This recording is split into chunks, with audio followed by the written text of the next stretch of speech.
Welcome to the Narcissist Slayers podcast. We are your co-hosts, Hope J. and Lynn Catalano. Tune in every month as we teach you how to slay the emotional vampire in your life. Hope J is an attorney and founder of the Center for Hope Western New York, a nonprofit organization providing low and no-cost resources to victims of narcissistic abuse. Visit our website at centerforhopewny.org for more information. And Lynn Catalano is an attorney and a narcissistic abuse recovery coach. She's the author of Wrecking Ball Relationships. Find out more about Lynn at lynncatalano.com. We are both survivors of narcissistic abuse, and we bring our personal experiences and professional expertise to help you on your path to healing. Please support us by hitting that subscribe button. We are on YouTube and Spotify at the Narcissist Slayers Podcast. And follow us on Instagram, Facebook, and LinkedIn at the Narcissist Slayers Podcast. Send us your questions to narcslayers@centerforhopewny.org. Thank you for joining us on this journey. Together, we will help you slay the narcissist in your life and reclaim your power. Welcome back to the Narcissist Slayers, where we explore a different concept of narcissistic abuse recovery every episode. I'm your co-host, Lynn Catalano. And I'm your co-host, Hope J. And today, we are so excited to welcome Brooke Deanne. Hi, Brooke. Hello, thank you. Deanne. Thank you. Brooke Deanne is a trauma healing mentor, rapid transformational therapist, and NLP practitioner, empowering female survivors of abuse and trauma to reclaim their lives by rewriting their stories via a holistic approach to access new levels of mind, body, and spirit integration. After overcoming her history of abuse as an ex-Jehovah's Witness and toxic relationships, Brooke brings profound insight to her work and as an advocate against religious abuse and domestic violence. She's the author of The Grief Monster, a trusted resource in therapy offices and hospitals to help children process loss, and Shattered, Broken, and Beautiful, Losing My Religion and Finding Faith, a transformative memoir exploring her healing journey from a religious cult and abusive relationships. Brooke also hosts the Cult Diaries podcast. Welcome, Brooke. Thank you so much for having me here. I'm excited to have this conversation with you, ladies. Thank you. You know, Brooke, you experienced a double hit of narcissistic influence, first from a controlling religious sect and an abusive father, and then a 17-year abusive marriage. How did early religious programming of submission and silence make you a prime target for a narcissistic partner later in life?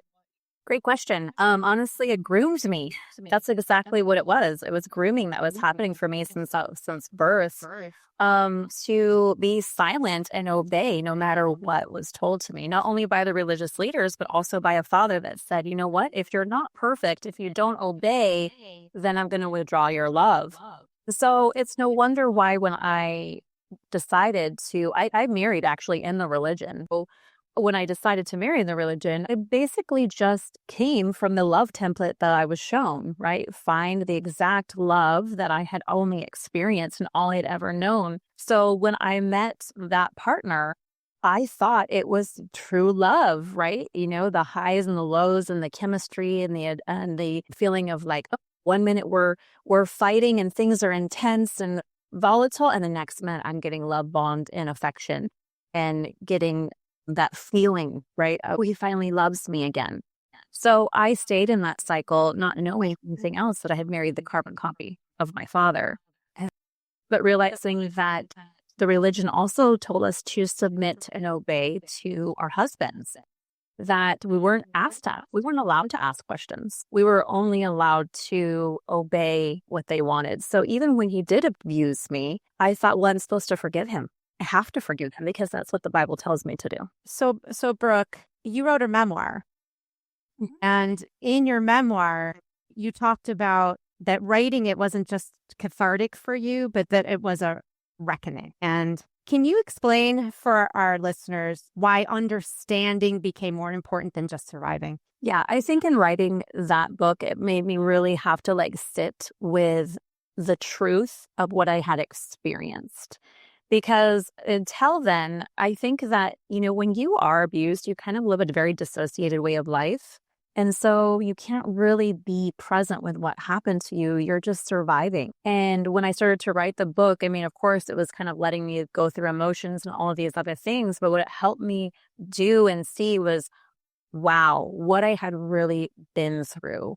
and what I had survived, and really look at all of the horrible things that had happened between the physical abuse, the mental abuse, and how psychologically it had damaged my whole entire psyche. So it really helped me to break down and start to put together pieces that I had not really been able to do in the past. And I think that was why I even started to write it in the beginning, right? I just felt called to, like, if I don't put this down on paper, someone needs this story, and I don't know who needs it, but someone needs to hear it.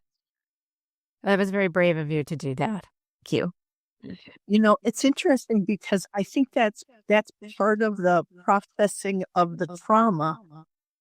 I know, and I'm sure you do this as well. I advise a lot of my clients to write down what's happened whether it's in a journal or whatever format, they prefer.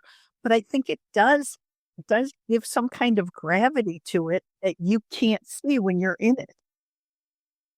Yes, most definitely. Because when you're in it, you can't see the forest through the trees. I always tell, that's why us abused women, we can't see what's really truly happening, because to us, that's our drug. That's our drug. That's our drug of choice, right? We crave their approval. We crave their love, no matter what we have to do to get it. Like, we will go to the ends of the earth and sacrifice, abandon ourselves, because we just need that fix. We need that little thing, or that little morsel they give us of, oh yeah, I do love and approve of you and accept of you. And that's just a woman that's been beaten, broken down, and basically has had no sense of self or identity. And that's who I was. I had never been allowed to have an identity, because I was told who I had to be since I was born. I was told what I had to believe. I was told what I could wear, what I could watch, who I could associate with. I couldn't look outside the cult. I couldn't associate with anyone outside of the cult. So they really keep you in this bubble. And so it's no wonder why I didn't know who I was. I didn't know what I wanted or what I even enjoyed. Like, I didn't even know that I was allowed to have wants, needs, and desires. I lived for everyone else. Wow. You've described narcissistic abuse as something that shattered your nervous system. Very relatable, by the way. As a rapid transformational therapy practitioner, first of all, what is RTT for our listeners and for us, I'm sure? Mm-hmm. And how do you help survivors move out of that high alert physical state and back into a sense of safety? So I'll start with what RTT is to begin with. It's rapid transformational therapy. It's a mixture of cognitive behavioral therapy, NLP, so neuro-linguistic programming, so teaching you how the brain functions and operates, and hypnotherapy. And so with all of these modalities combined into one, it really helps us access the subconscious mind. And the subconscious mind is the part of our brain that holds our beliefs, our identity, who we think we are, and how we feel in the world, and how we perceive the world that we live in. And that's why it helps us get to the root cause of the pain and the source of our suffering. And I found this in my own healing journey. And I said, oh my gosh, I'm going to quit my career in the beauty industry. I was very successful. And I said, I'm going to go back to school, and I'm going to show every woman the power of her mind. And that's what I have been doing ever since, because you are right. Narcissistic abuse shatters your nervous system entirely, because you live in a state of constant fear. You're walking in eggshells. You're wondering when the next time that abuser is going to either lose his cool, hit you, yell at you, punish you, withdraw his love. You're in a constant state of hypervigilance, and you don't even realize it because it's your normal. When I left, I had no idea. And as I began to unravel all the damage, I saw how much PTSD I was holding in my body, and my nervous system. And that's where I said, okay, wow, there's a lot I have here there's a lot of work I have to do. Yeah. I think that's something that everyone who, when they finally come out of the fog, they have to grapple with everything that you just mentioned. So Brooke, you spent 2 decades in an abusive marriage. What was the specific thread in the chaos that finally allowed you to see the reality of your situation? I think that's something that would be very helpful for people who are listening to understand. Yeah, I love that, the thread in the chaos. For me, it was a pivotal moment where I finally decided that I could no longer do this anymore. And unfortunately, it took very drastic measures for me to kind of wake up. It was the moment where we were in an argument. My then husband was angry at me because I had gone shopping and had bought some things for myself and the kids. It was a normal day. I came home, wanted to show him all of these things, and he immediately got angry. And he started to, just be volatile. I didn't really know what was, I was trying to fix it. I was like, what's wrong? Like, are you having a bad day? What's going on? And he got even more angry. So he grabbed the stuff that I had bought and started shredding it with a knife. And I started to scream at him and say, what are you doing? Stop doing that. And the moment that I did that, it was like a light switch, like something went off, and he had got dark eyes, grabbed the knife, threw me up against the kitchen counter and put the knife to my throat. Oh my God. That's terrifying. Basically told me he wanted me to die. I hope I can cuss on here. And that I didn't deserve to live. Wow. In the moment, of course, I'm in shock. I'm trying to tell him to stop, to let me go. Like, what are you doing? And when I finally broke free, that was the moment for me where I was like, what am I doing here still? Like, this is crazy. But that was the thread that had every experience that led up to this moment, that I was like, oh my gosh, I've been doing this over and over. This has been a repeated cycle where he has treated me this way, where he has been angry, where he's threatened me, where he's pushed, he's shoved, or he's told me I'm, a horrible person, or called me names, whatever it was. And that was kind of the moment. I think I needed that. Unfortunately, I think I needed that big wake up call. And that was the moment I said, I'm not doing this anymore. I'm leaving. I don't care that we have children. I don't care that we're still in this religion. I don't care about any of these things. I have to be free of this. And I think for some of us, we have to have that big, awakening moment. And unfortunately, that's kind of, it's harsh, but it's sometimes the moment where we finally say, I don't want to live like this anymore. So Brooke, I think that's so important.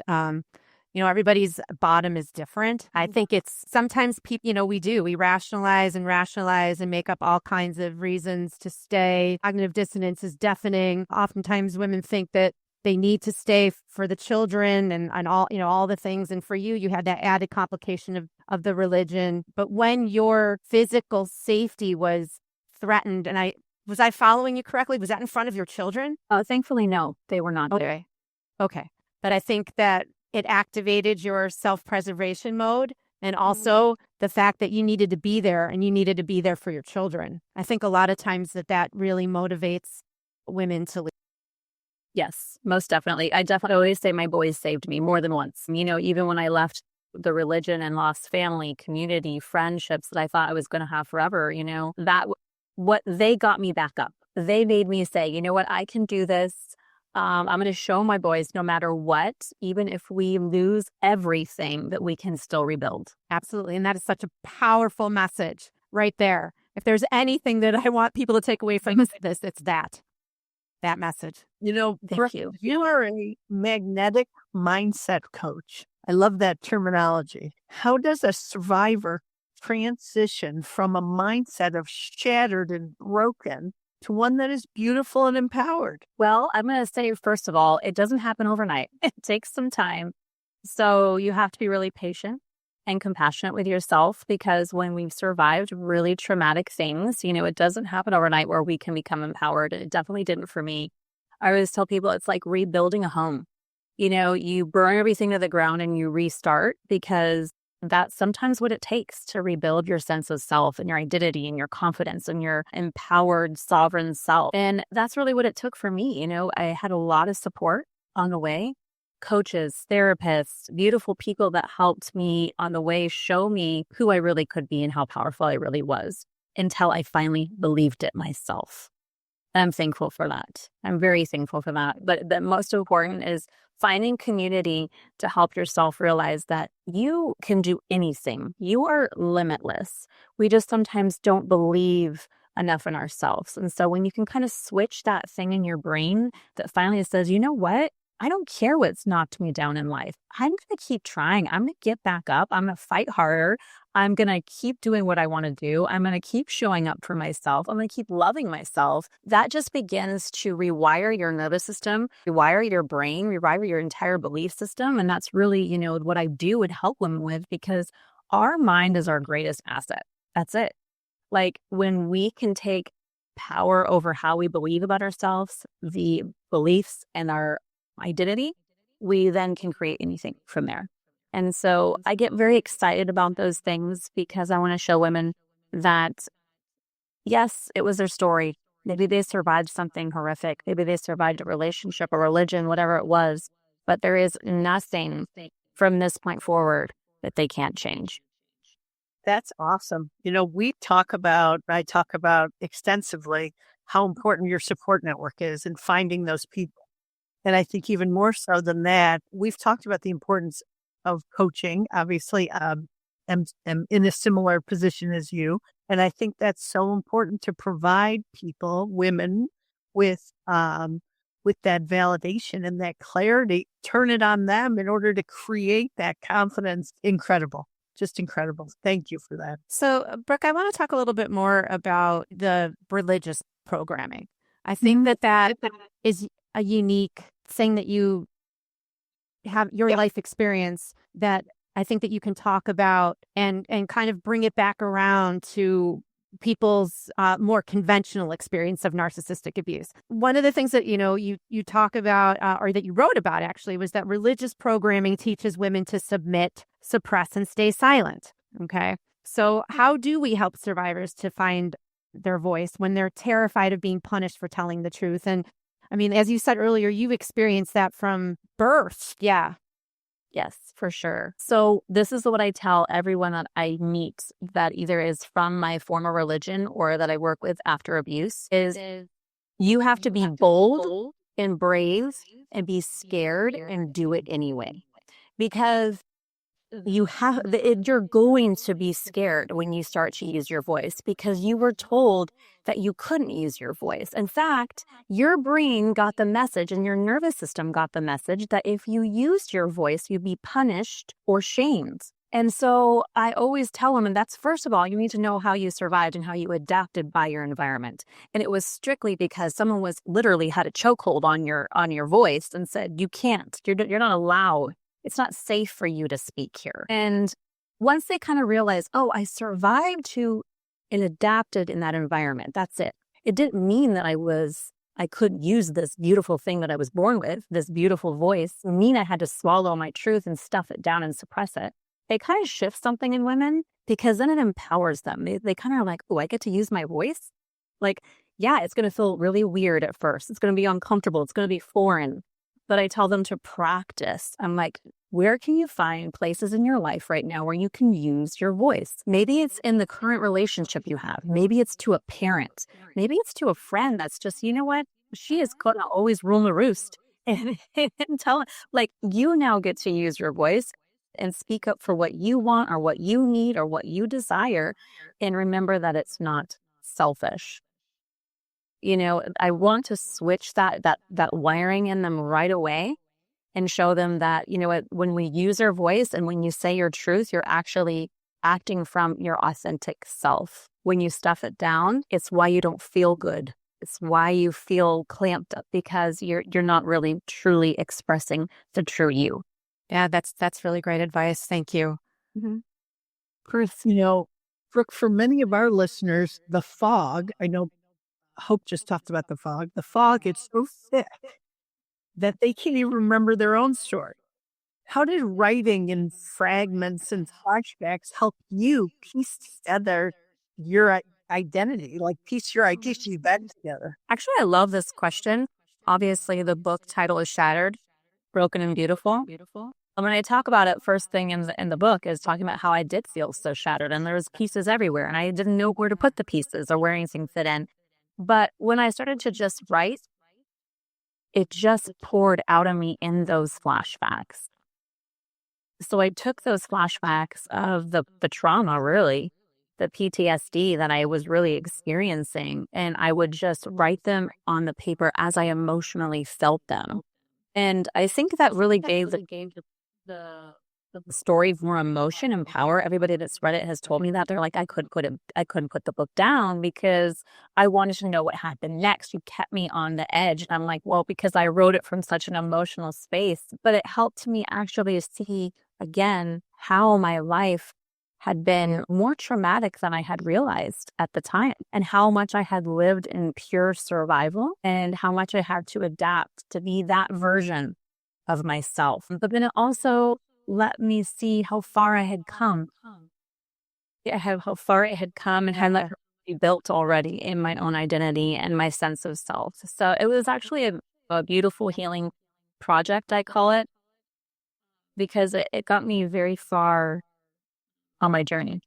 Yeah. So, one of the things that people need to learn as they are going through this journey, and I think that you talked a lot about this in your book, is about how to set boundaries, right? And setting boundaries is something that, anybody who's in this field, who's working with survivors, we tend to find that people who find themselves in these kinds of relationships are very poor boundary setters. Yeah. Mm-hmm. And, this is interesting to me. And I wonder what you think about this. But with respect to hypnotherapy, and that's something that I think that you can comment on, why is it so hard for survivors to set boundaries? And how can we rewire our brains? Yeah, that's a great question, honestly. So first, I want to note that most survivors of trauma or abuse survivors, we don't even know what the concept of boundaries is.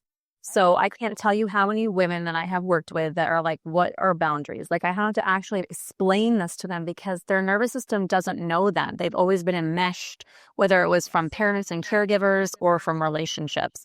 And so we first talk about what boundaries are. And that's like realizing, okay, boundaries are self-love, self-respect. So being able to create a line in the sand of like, this behavior I won't accept, like, and really showing them what that is. But from a hypnotherapy perspective, that belief lives in the subconscious, right? So the brain is wired, if I say no, I lose love. If I set a boundary, if I protect myself, I lose love, I don't get accepted, or I get abandoned, or I get rejected. And so in the subconscious, this is how the brain is actually operating, which means in your cognitive awareness right now, you're not aware that your brain is saying, oh, no, make sure that you people please, make sure you do that because you're going to lose love, right? And that's why it's so powerful to work with the subconscious, because now we get to rewire that belief of like, well, no, actually I can say no. And this is self-respect, and this is self-love, and this is actually knowing what true safety feels and looks like for myself. And so when we start to integrate that, what true safety is and what that looks like, all of a sudden, it's very easy to understand what boundaries are and when someone's crossed your boundaries. Right. Because boundaries, don't look at them, they're not walls. They're instructions for how to love you or how to be in a relationship with you. And if you are the one that holds the power here. You get to decide, right? Nobody else gets to decide what your boundary is. You get to decide that. And again, that's the empowerment piece, right? That's the piece that you never were taught. First of all, my parents never taught me this. They did not know boundaries. They did not. It doesn't benefit an abuser for a victim to have boundaries. So of course, but I think, what you said and the way you explained it seems it's kind of a two-part process. It's more than just intellectually grasping the concept, but you have to integrate it into the more of your subconscious. So yes, I like how you explain that. Thank you. Yeah, you have to make it so your subconscious believes this, and this is part of your identity, and this is how you're wired now.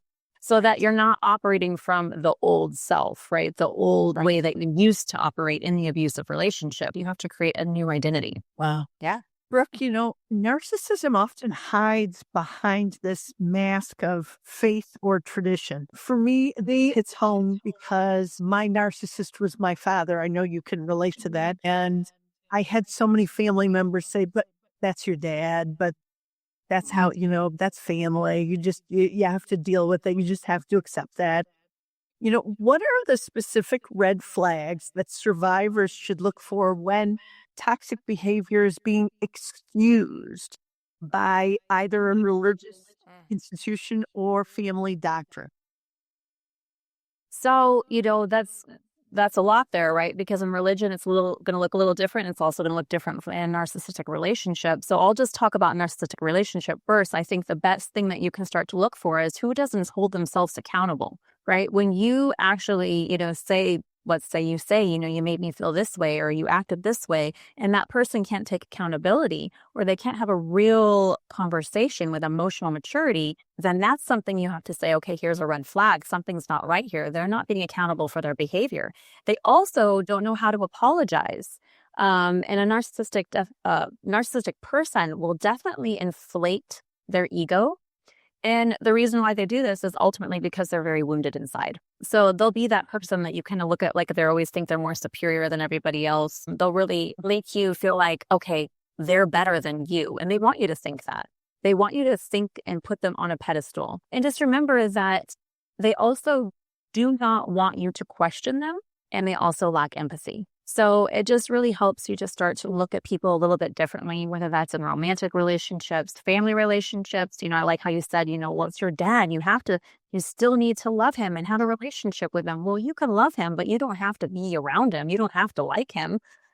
And that's the way that I feel about my father, right? I don't ever want to see my father again. He was my first abuser, right? And so I just have to say, you have to at some point learn your own boundary with yourself, your own emotional health and safety. The mental health is most important for yourself, right? And just because they're blood doesn't mean they're healthy for you.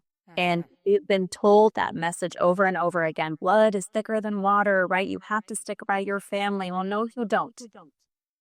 That is old news, and that is not true. Because if someone is harmful and abusive, you have to protect yourself. Yeah. Good. Thank you. Yeah, you're welcome.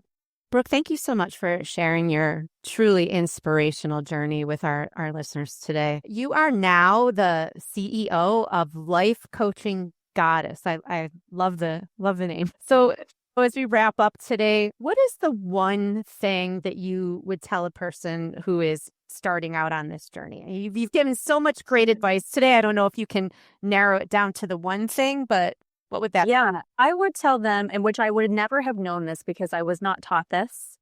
I wasn't taught this in the religion, and I wasn't taught this. You're not taught this at school. Is that if you just believe in yourself, know that if you change your mind, you can change everything. So it's about healing that part of self. That's the most important part, because you don't realize that you have stories and perspectives, and people told you who you had to be. Maybe not even if you were in a religion, right? Your family, you were just passed down things generationally. But now you get the choice. You get the choice to choose. And so when you work with your mind and you support yourself in that way, you really have the power. That's great advice. So can you tell our listeners how they can find you? Yes. So they can find me anywhere on social media. Actually, Brooke Deanne. So on anywhere on social media, they can find me and brookedeanne.com. So that is where they can locate me. And all my books are on Amazon. So they can find Shattered, Broken, and Beautiful there, as well as The Grief Monster, which is my children's book about children losing their father. Thank you so much. And again, thank you so much for joining us today. And to everybody listening today, please tune in next time for more topics on how to slay your narcissist with the Narcissist Slayers.